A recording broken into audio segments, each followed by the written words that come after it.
Le 1er mai 1566, une procession grandiose quitte Constantinople.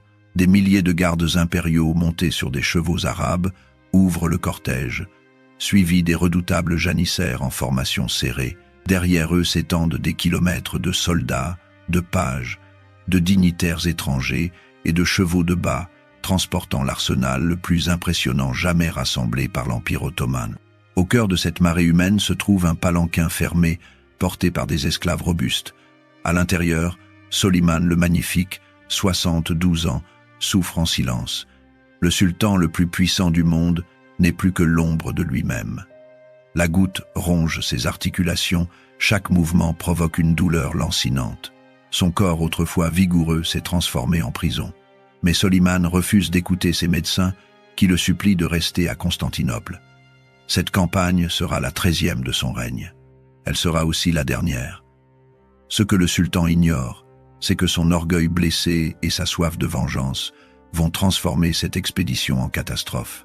40 ans plus tôt, le jeune Soliman avait écrasé la Hongrie à Mohacs, tuant son roi Louis II et brisant le royaume en morceaux. Depuis, l'Empire ottoman dominait les Balkans. Vienne restait son objectif ultime, le joyau qui lui avait échappé en 1529. Maintenant, avec 150 000 hommes sous ses ordres, Soliman compte bien rectifier cet échec de jeunesse. Son plan initial vise Eger, une forteresse hongroise qui avait résisté à un siège ottoman en 1552. Cette défaite continuait de le hanter, mais le destin allait en décider autrement. Et 3 erreurs monumentales allaient transformer cette campagne en désastre qui coûterait entre 20 000 et 35 000 vies ottomanes, une fortune en ressources et même la vie du sultan. L'armée ottomane traverse les Balkans pendant 7 semaines. Le sultan malade voyage dans son palanquin, incapable de monter à cheval. Chaque pont inondé doit être réparé, chaque rivière en crue négociée. La marche est épuisante même pour les soldats les plus jeunes. Pour un homme de 72 ans mourant de vieillesse, c'est un calvaire quotidien. Le 27 juin 1566, l'armée atteint Belgrade. Soliman s'installe dans ses quartiers pour se reposer quand un messager arrive avec des nouvelles qui vont tout changer. Le comte Nikola Zrinski, un noble croate commandant la forteresse de Sighetvar, vient de lancer un raid audacieux contre le camp ottoman de Siklos. Avec seulement 1500 hommes, Zrinski a détruit les entrepôts de ravitaillement ottomans, tué des centaines de soldats et disparu avant que quiconque puisse réagir. C'est ici que Soliman commet sa première erreur fatale. Au lieu de continuer vers Eger ou Vienne comme prévu, le sultan décide de faire un détour pour punir Zrinski. Sa décision défie toute logique stratégique. Sighetvar n'est pas un objectif militaire majeur. La forteresse ne bloque pas la route de Vienne. Elle n'est pas un centre économique vital. C'est simplement une petite place forte défendue par 2300 soldats croates et hongrois. Mais pour Soliman, c'est devenu personnel. Comment ce noble insignifiant ose-t-il attaquer les forces ottomanes? Comment ose-t-il humilier le sultan le plus puissant du monde?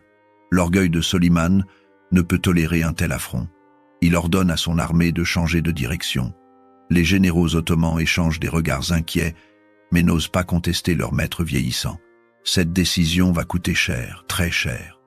Chaque jour passé à assiéger Sighetvar est un jour de moins pour atteindre Vienne avant l'hiver. Chaque soldat tué devant ces murs est un homme qui ne participera pas à l'assaut final.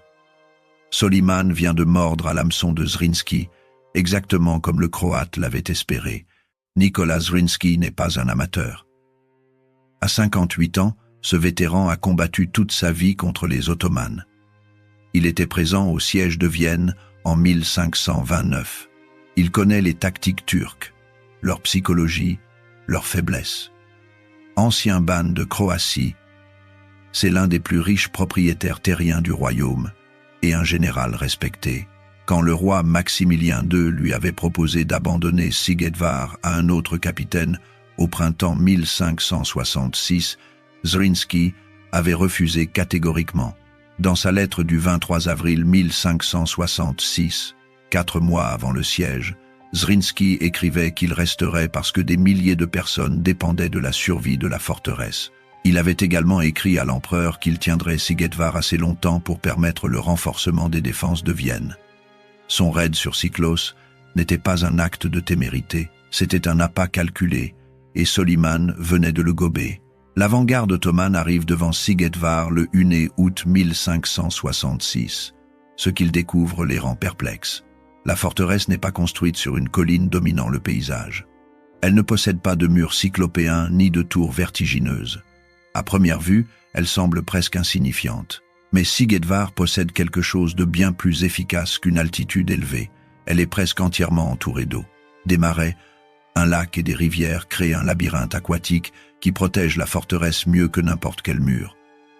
Le nom même, Sigetvár, signifie « château insulaire » en hongrois. La forteresse est divisée en 3 sections distinctes, chacune située sur une île séparée et reliée aux autres par des ponts étroits. D'ouest en est le château proprement dit, la vieille ville et la nouvelle ville. Des passerelles en bois permettent d'accéder à la terre ferme, mais ces passages sont si étroits qu'une poignée d'hommes peut les défendre contre une armée entière. Le 5 août, l'armée principale de Soliman complète l'encerclement.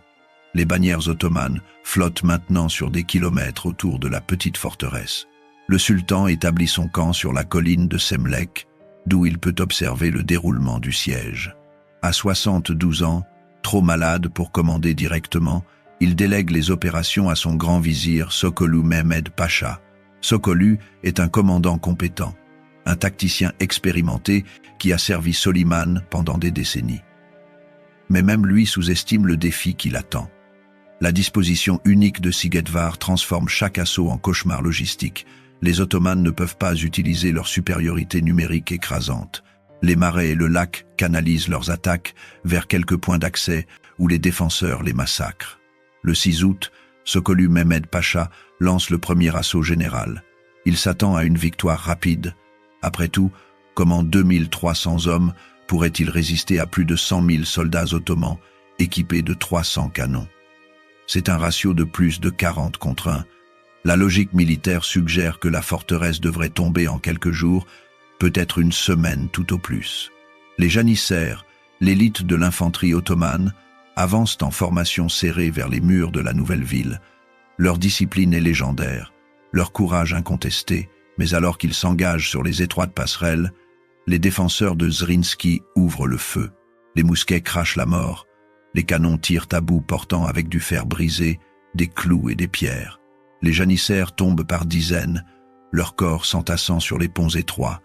Ceux qui parviennent à atteindre les murs sont repoussés par des défenseurs déterminés qui versent de l'huile bouillante, lancent des pierres et combattent au corps à corps avec une férocité désespérée. L'assaut échoue, les Ottomans se retirent en laissant des centaines de morts derrière eux. C'est ici que Soliman commet sa deuxième erreur fatale. Au lieu de reconsidérer sa stratégie, au lieu de reconnaître que Sigetvár va coûter bien plus cher que prévu, le sultan ordonne de continuer. Son orgueil ne peut accepter la défaite face à une si petite garnison. Jour après jour, il envoie ses hommes à la mort contre les murs de Sigetvár. L'artillerie ottomane martèle sans relâche les fortifications. Les 300 canons tirent jour et nuit, pulvérisant la pierre et le mortier. Le bruit est assourdissant. La fumée de la poudre noire recouvre le champ de bataille comme un linceul. Mais les murs de Sigetvár résistent. Quand une section s'effondre, les défenseurs construisent rapidement des barricades derrière la brèche. Zrinski a organisé sa défense avec une efficacité redoutable. Il divise ses hommes en rotation pour que des troupes fraîches soient toujours disponibles. Il rationne soigneusement les munitions et la nourriture. Il maintient le moral en combattant lui-même aux côtés de ses soldats. Les défenseurs savent qu'aucun secours ne viendra. L'empereur Maximilien II a rassemblé 80 000 hommes à Győr, mais il ne fait aucun geste pour soulager Sigetvár. Les Croates et les Hongrois sont seuls. Cette solitude renforce paradoxalement leur détermination. Ils ne se battent pas pour la victoire. Ils se battent pour l'honneur, pour le temps gagné, pour que Vienne puisse se préparer. Chaque jour où Sigetvár tient debout est un jour où Soliman s'épuise. Chaque soldat ottoman tué ici ne marchera pas sur Vienne. Les semaines passent. Mi-août, Les Ottomans parviennent finalement à prendre la nouvelle ville après 10 jours de combats acharnés qui coûtent des milliers de vies. Mais ils doivent maintenant affronter la vieille ville, puis le château lui-même. C'est comme combattre 3 sièges différents en un seul. Les défenseurs utilisent des tactiques de guérilla, lançant des sorties nocturnes qui causent le chaos dans le camp ottoman. Une nuit, Zrinski mène personnellement un raid contre les positions d'artillerie ottomane. Ces hommes émergent de l'obscurité comme des fantômes, tuent les servants des canons, enclouent les pièces d'artillerie et disparaissent avant que l'alarme soit donnée. Les Ottomans sont contraints de poster des gardes renforcés partout, épuisant encore plus leurs effectifs. Soliman assiste impuissant à cette hémorragie. Chaque rapport de perte le rend plus têtu. Il refuse d'admettre que sa décision de s'arrêter à Sigedvar était une erreur. Au lieu de couper ses pertes et de continuer vers des objectifs plus importants, il s'enfonce dans ce bourbier hongrois. C'est la mentalité du joueur qui continue de miser pour récupérer ses pertes, ne faisant qu'approfondir sa ruine. Début septembre, après plus d'1 mois de siège, la situation devient désespérée pour les défenseurs. La vieille ville est tombée le 19 août après des combats féroces. Les survivants se sont repliés dans le château, la dernière ligne de défense. Sur les 2300 hommes d'origine, il n'en reste que 600, tous blessés à des degrés divers. Les munitions s'épuisent, la nourriture est rationnée au strict minimum, l'eau potable se fait rare. Mais les Ottomans ont payé un prix terrible. Entre 20 000 et 35 000 de leurs soldats sont morts. Les chiffres exacts varient selon les sources, mais même l'estimation basse représente une perte catastrophique. Pour chaque défenseur tué, les Ottomans ont perdu entre 8 et 15 hommes. C'est un ratio de pertes épouvantable pour un assiégeant. Les survivants ottomans sont épuisés, démoralisés et terrifiés. Ils ont vu leurs camarades mourir par milliers contre ce petit château. La peur superstitieuse commence à se répandre dans les rangs. Certains murmurent que la forteresse est maudite, que Zrinski a conclu un pacte avec le diable. Les désertions augmentent malgré les menaces de punition. Sokolu Mehmed Pacha essaie de briser l'impasse en proposant des conditions à Zrinski. Si le comte se rend, il conservera ses terres, recevra d'autres domaines en Croatie et sera traité avec honneur. C'est une offre généreuse selon les standards de l'époque. Accepter serait rationnel, pragmatique, sensé. Zrinski refuse sans hésitation. Il sait que sa mort approche, mais il a accompli sa mission. Sigedvar a tenu pendant 34 jours, bien au-delà de ce que quiconque aurait pu imaginer. L'armée ottomane est brisée, son calendrier ruiné. Même si Soliman prend la forteresse maintenant, il n'aura ni le temps ni les ressources pour continuer vers Vienne avant l'hiver. Le 6 septembre, alors que le siège entre dans son dernier acte, un événement se produit qui va changer le cours de l'histoire. Dans sa tente sur la colline de Semlek, Soliman, le magnifique, meurt. Son cœur affaibli cède finalement après des mois d'agonie. Le sultan qui avait étendu l'empire ottoman jusqu'à ses limites maximales, qui avait terrorisé l'Europe pendant 46 ans, expire sans gloire dans un camp militaire boueux. Sokolu Mehmed Pacha se trouve face à une crise. Si les troupes apprennent la mort de leur sultan maintenant, la désorganisation sera totale. Le moral s'effondrera. La discipline se désintégrera. Le grand vizir prend une décision audacieuse. Il cache la mort de Soliman. Les médecins embaument secrètement le corps et Sokolu continue d'émettre des ordres au nom du sultan malade. C'est ici que se révèle la 3e et dernière erreur fatale de Soliman. Même mort, son orgueil continue de gouverner la campagne. Un commandant rationnel aurait abandonné le siège une fois le coup devenu évident. Un stratège pragmatique aurait reconnu que Sigedvar était un objectif sans importance stratégique qui drainait des ressources vitales. Mais Soliman avait transformé ce siège en question d'honneur personnel. Il ne pouvait pas partir, ne pouvait pas admettre qu'un noble croate l'avait piégé. Même sur son lit de mort, il insistait pour que Sigedvar tombe. Et maintenant, Sokolu Mehmed Pacha était obligé de terminer ce que son maître avait commencé, peu importe le coût. Le 7 septembre au matin, l'artillerie ottomane déclenche un bombardement massif. Les canons tirent sans interruption, déversant des tonnes de projectiles sur le château. Les murs s'effondrent, des incendies éclatent partout. Les Ottomans utilisent même du feu grégeois, une arme incendiaire dévastatrice qui colle à tout ce qu'elle touche et brûle même sur l'eau. Le château devient un enfer. Les flammes dévorent les bâtiments en bois, la fumée étouffe les défenseurs, la chaleur est insupportable. Zrinski rassemble ses 600 derniers hommes dans la cour du château. Tous sont blessés, affamés, épuisés. Mais leurs yeux brillent encore de détermination. Le comte croate prononce ses derniers mots à ses hommes. Les chroniqueurs ont enregistré son discours, qui est devenu légendaire. Sortons de ce lieu en flammes et affrontons nos ennemis en plein air. Celui qui meurt sera avec Dieu. Celui qui ne meurt pas verra son nom honoré. J'irai le premier, et ce que je ferai, vous le ferez. Et Dieu m'est témoin, je ne vous abandonnerai jamais. Mes frères et mes chevaliers, les Ottomans se préparent à l'assaut final. Des milliers de janissaires se massent devant le pont étroit menant au château. Ils s'attendent à trouver des défenseurs terrifiés, attendant la mort. Au lieu de cela, les portes du château s'ouvrent soudainement. Un énorme canon émerge de l'obscurité. Les défenseurs ont chargé l'arme avec tout ce qu'ils possédaient encore, du fer brisé, des clous, des chaînes, des pierres. Le canon rugit, crachant ce mitraille mortel directement dans la masse compacte des janissaires sur le pont. À bout portant, l'effet est dévastateur. 600 Ottomans s'effondrent instantanément, leur corps déchiqueté. Avant que les survivants puissent réagir, Zrinski charge à la tête de ses 600 hommes. Il déferle hors du château comme une vague de fureur désespérée. Ces hommes savent qu'ils vont mourir, mais ils choisiront leur mort. Ils ne mourront pas en attendant passivement dans un château en flammes. Ils mourront en combattant. Le choc est brutal. Les défenseurs croates et hongrois se battent avec la force du désespoir, tuant tout ce qui se trouve sur leur chemin. Les Ottomans, surpris par cette sortie suicidaire, reculent momentanément. Mais les chiffres finissent par l'emporter. Même la bravoure la plus extraordinaire ne peut vaincre un ratio de plus de 100 contre 1. Zrinski tombe criblé de balles et de flèches. Une balle lui traverse la tête, le tuant instantanément. Ses hommes forment un cercle autour de son corps et continuent de se battre jusqu'au dernier.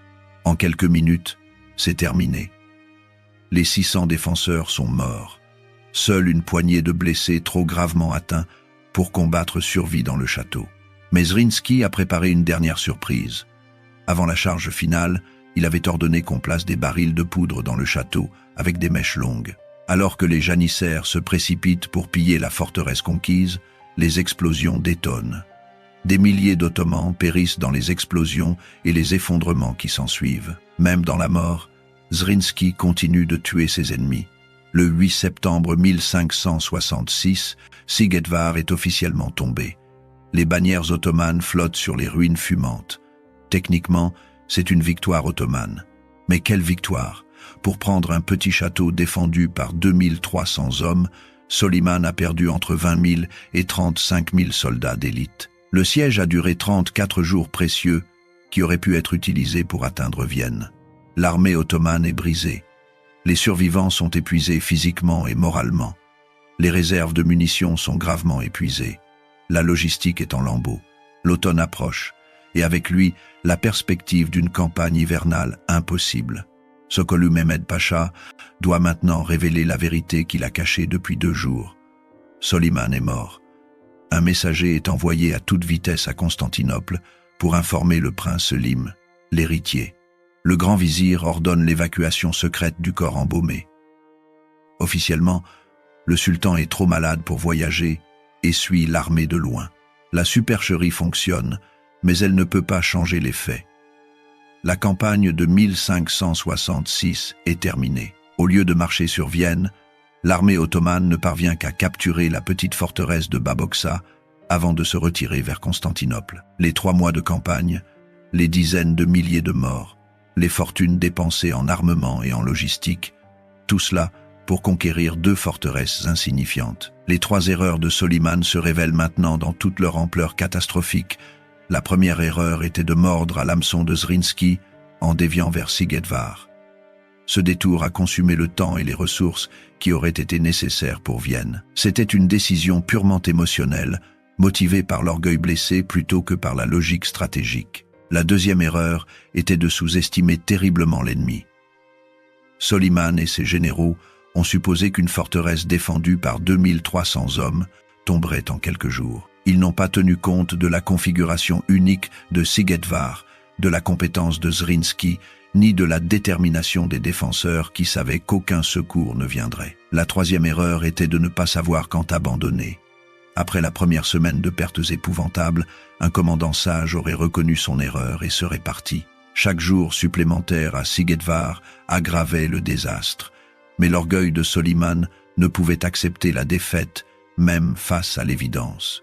Ces erreurs transformèrent ce qui aurait dû être une campagne triomphale vers Vienne en débâcle sanglante.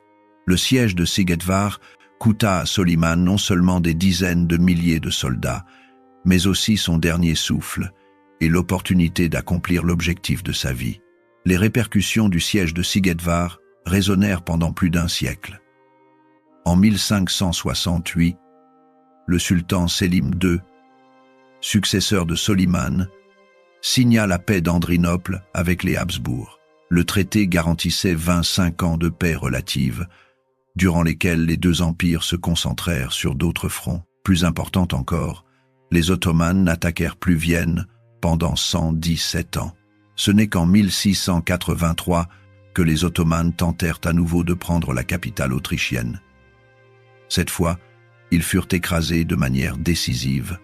Le siège de Vienne de 1683 marqua le début du déclin territorial ottoman en Europe. Beaucoup d'historiens tracent une ligne directe entre la mort de Soliman à Sigetvar et l'échec de 1683.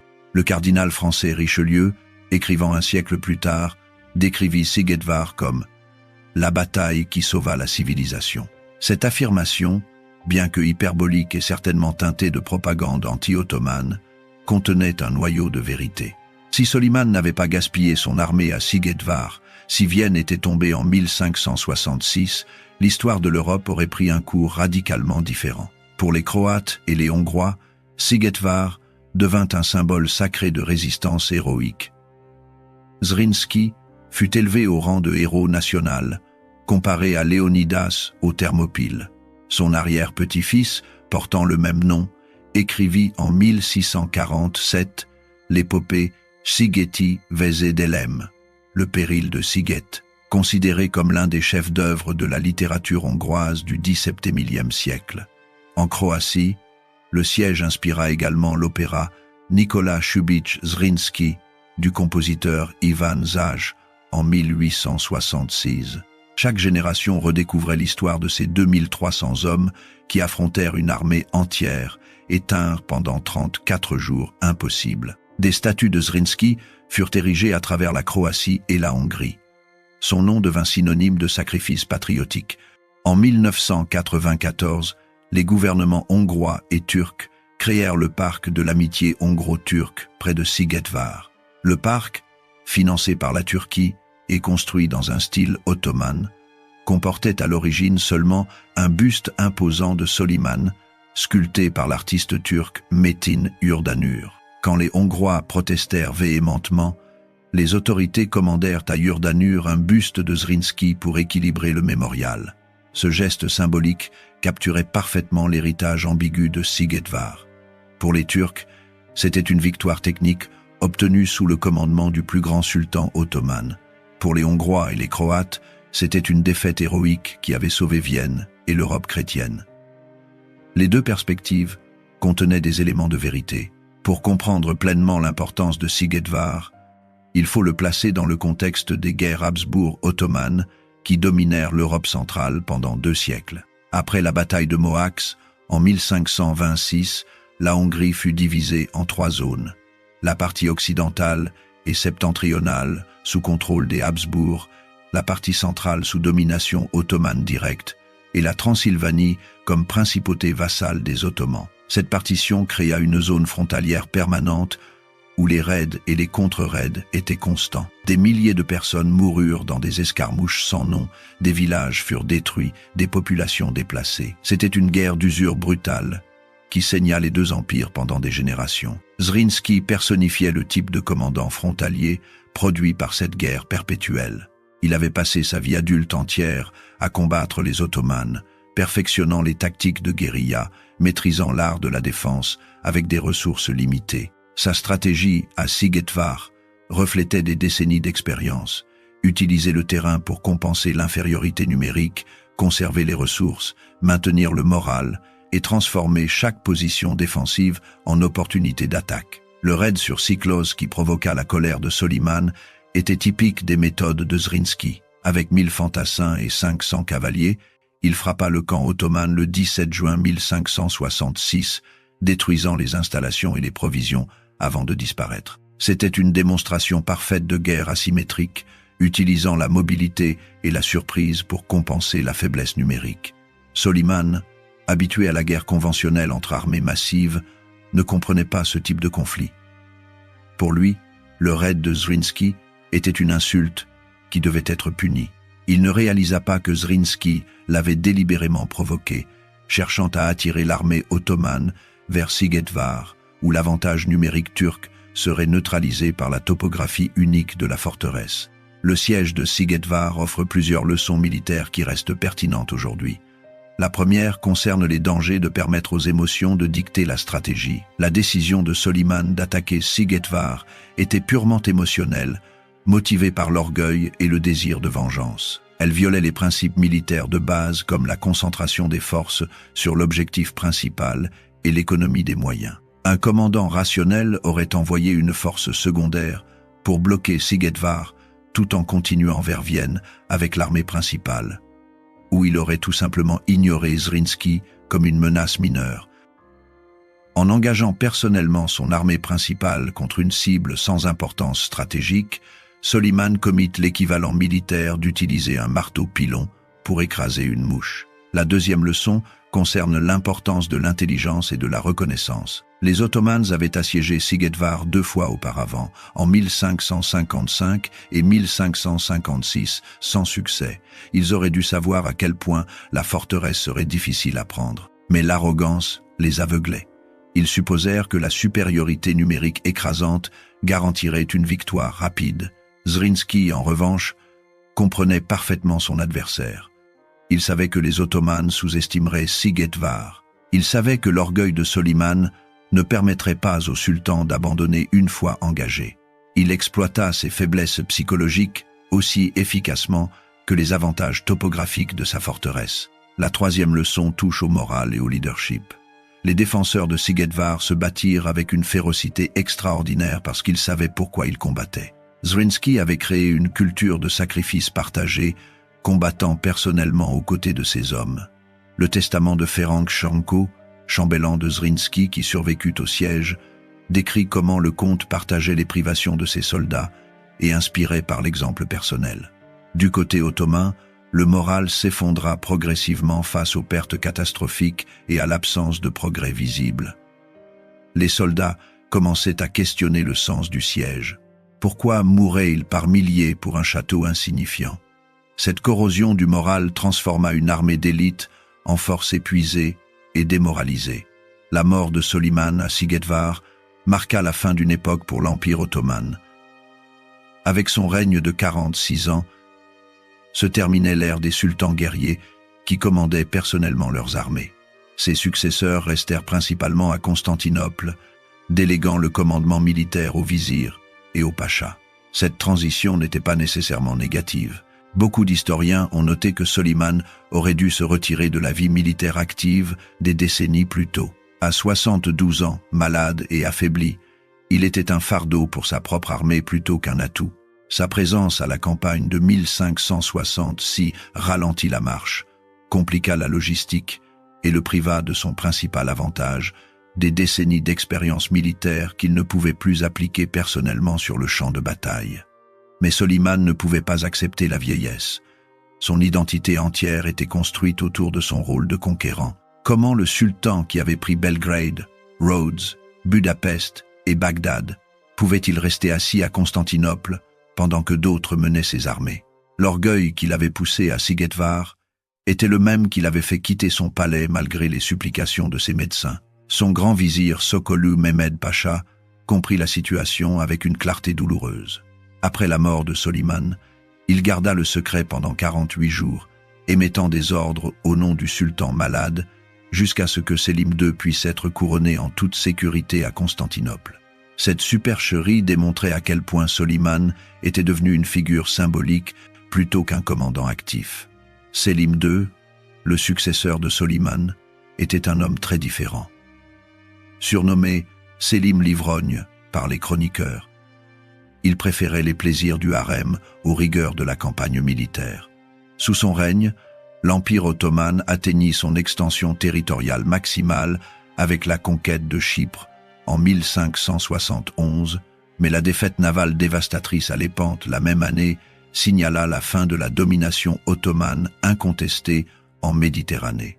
Au fil des siècles, l'histoire de Sigedvar s'est enrichie de nombreux mythes et exagérations. Certaines sources affirment que l'armée de Soliman comptait 300 000 hommes, un chiffre clairement gonflé. Les historiens modernes s'accordent sur une estimation plus réaliste de 100 000 à 150 000 soldats, incluant les auxiliaires tatars de Crimée et Moldave. De même, le nombre de défenseurs varie selon les sources. Le témoignage de Ferenc Tchernko, qui survécut au siège, mentionne environ 2300 soldats plus 2000 civils. D'autres sources gonflent ces chiffres jusqu'à 3000 ou même 4000 combattants. La vérité se situe probablement autour de 2300 à 2500 soldats effectifs. Les pertes ottomanes sont également débattues. Les estimations varient de 20 000 à 35 000 morts. Ces chiffres incluent les morts au combat, mais aussi ceux succombant aux maladies, aux privations et aux blessures infectées. Dans les conditions sanitaires du XVIe siècle, plus de soldats mouraient généralement de dysenterie et de typhoïde que des armes de l'ennemi. Un mythe particulièrement persistant concerne l'explosion finale dans le château. Certaines versions parlent de 3000 janissaires tués instantanément, d'autres de centaines. La réalité était probablement moins spectaculaire mais tout de même significative. Zrinski avait effectivement préparé des charges explosives qui détonèrent après la chute du château, causant des pertes supplémentaires aux Ottomans. La tête coupée de Zrinski fut effectivement présentée au nouveau sultan Sélim II comme trophée. C'était une pratique courante à l'époque. Le corps sans tête fut récupéré par son gendre Boldizar Batiani et transporté au monastère paulinien de Sveta Jelena, près de Čenkovec en Croatie, où il fut enterré en septembre 1566 par son fils Juraj IV Zrinski et le noble Ferenc Tahi. Les conséquences géopolitiques de Sigedvar s'étendirent bien au-delà de la Hongrie. La paix d'Andrinople de 1560 stabilisa la frontière entre les empires Habsbourg et Ottoman pour une génération. Les Habsbourg acceptèrent de payer un tribut annuel aux Ottomans en échange de la paix, essentiellement reconnaissant l'impossibilité de reconquérir la Hongrie centrale à court terme. Cette stabilisation permit aux deux empires de se concentrer sur d'autres fronts. Les Ottomans se tournèrent vers la Méditerranée orientale, conquérant Chypre en 1571 malgré la défaite navale à Lépante. Les Habsbourg se concentrèrent sur les guerres de religion qui déchiraient l'Europe occidentale, en particulier la révolte des Pays-Bas contre l'Espagne espagnole. La zone frontalière en Hongrie restait volatile malgré la paix officielle. Les raids et contre-raids continuèrent, transformant la région en désert permanent. Les populations locales souffrirent énormément, prises entre deux empires hostiles. Des milliers de personnes furent tuées ou réduites en esclavage pendant ces escarmouches pacifiques. Ironiquement, Sigedvar elle-même tomba aux mains des Ottomans, mais se révéla être un fardeau plutôt qu'un atout. La forteresse devait être réparée et garnie, drainant les ressources. Elle ne servait aucun objectif stratégique majeur, exactement comme les critiques de Soliman l'avaient prédit. Quand les Habsbourg reprirent l'offensive à la fin du XVIIe siècle, Sigedvar fut l'une des dernières forteresses ottomanes, reconquises précisément parce qu'elle était isolée et sans importance. Le siège de Sigedvar en 1566 reste l'un des épisodes les plus fascinants de l'histoire militaire européenne. C'est un exemple parfait de comment l'orgueil personnel peut saboter la stratégie rationnelle, comment une petite force déterminée peut infliger des dégâts disproportionnés à un ennemi bien supérieur, et comment les conséquences d'une seule bataille peuvent résonner pendant des siècles. Les trois erreurs fatales de Soliman, mordre à l'hameçon tendu par Zrinski, sous-estimer gravement son adversaire et refuser d'abandonner face à l'évidence du désastre transformèrent une campagne potentiellement triomphante en catastrophe coûteuse. Ces erreurs découlaient toutes de la même source, un orgueil démesuré qui refusait d'accepter l'humiliation, même au prix de dizaines de milliers de vies et de l'échec de la campagne entière. Zrinski et ses 2300 hommes payèrent le prix ultime, mais ils accomplirent leur mission. Sigetvár tint assez longtemps pour que Vienne puisse se préparer, pour que l'armée ottomane soit brisée, pour que Soliman lui-même périsse devant ses murs. Le cardinal Richelieu exagérait peut-être en appelant cela la bataille qui sauva la civilisation, mais il ne se trompait pas complètement. Sans Sigetvár, Vienne aurait probablement été assiégée en 1566 par une armée ottomane fraîche et victorieuse, commandée par un sultan vivant. L'issue aurait été incertaine. Avec Sigetvár, cette possibilité disparut complètement. L'armée ottomane était trop épuisée, trop décimée, trop démoralisée pour continuer. Vienne fut sauvée non par ses propres défenses, mais par le sacrifice d'une petite garnison dans un château hongrois dont la plupart des Européens n'avaient jamais entendu parler. L'histoire militaire regorge de victoires pyrrhiques où le vainqueur paye un prix si élevé que la victoire se transforme en défaite stratégique. Sigetvár représente l'archétype de ce concept. Les Ottomans prirent le château, tuèrent tous les défenseurs et plantèrent leurs bannières sur les ruines, mais ils perdirent la guerre. Ils perdirent leur chance de prendre Vienne. Ils perdirent leur sultan, et ils perdirent le momentum qui avait porté l'expansion ottomane en Europe pendant un siècle. La petite forteresse de Sigetvár, construite sur des îles dans un marais hongrois, devint le tombeau des ambitions ottomanes en Europe centrale. Les 2300 défenseurs qui moururent là ne sauvèrent peut-être pas la civilisation, mais ils sauvèrent Vienne. Et en sauvant Vienne, ils changèrent le cours de l'histoire européenne. Quand vous pensez aux grandes batailles qui ont façonné l'histoire, vous pensez probablement à Waterloo, à Gettysburg, à Stalingrad, des batailles avec des centaines de milliers de combattants, des généraux célèbres, des résultats décisifs clairs. Sigetvár ne ressemble à aucune de ces batailles. C'était petit, obscur, techniquement une défaite pour les défenseurs. Mais parfois, les batailles les plus importantes ne sont pas celles qui font les gros titres. Parfois, une petite forteresse défendue par quelques milliers d'hommes déterminés peut changer le destin d'un continent. Sigetvár nous enseigne que la taille n'est pas tout, que l'orgueil peut être plus destructeur que n'importe quelle arme, et que parfois, perdre une bataille signifie gagner quelque chose de bien plus important. Les 3 erreurs de Soliman à Sigetvár ne coûtèrent pas seulement 100 000 hommes, bien que le chiffre réel fut probablement entre 20 000 et 35 000, ce qui était déjà catastrophique. Elles coûtèrent la dernière grande chance ottomane de conquérir Vienne et de dominer l'Europe centrale. Elles coûtèrent la vie du plus grand sultan ottoman, et elles coûtèrent à l'Empire l'aura d'invincibilité qui avait terrorisé l'Europe pendant des générations. Dans les rues de Zagreb et de Budapest aujourd'hui, des statues de Nicolas Zrinski se dressent fièrement. Des écoliers apprennent son nom comme symbole de résistance héroïque. Des poèmes, des opéras, des peintures commémorent son dernier combat. Sa mort n'était pas vaine. Elle comptait. Elle compte encore. Et quelque part dans un cimetière à Istanbul repose Soliman le Magnifique, le conquérant qui mourut en tentant de punir un homme qui l'avait déjoué. L'histoire se souvient de Soliman comme d'un grand sultan, et il l'était. Mais l'histoire se souvient aussi de Sigetvár, l'endroit où son orgueil le trahit une dernière fois, où ses 3 erreurs fatales transformèrent la gloire en cendres, et où un petit château dans un marais hongrois brisa la machine de guerre ottomane. Les erreurs de Soliman à Sigetvár nous rappellent que même les plus grands leaders peuvent être aveuglés par l'orgueil, que la vengeance est un mauvais conseiller stratégique, et que parfois, savoir quand s'éloigner est plus important que savoir quand se battre. Ces leçons restent pertinentes aujourd'hui, aussi fraîches et urgentes qu'elles l'étaient il y a 459 ans devant les murs, en feu de Sigetvár.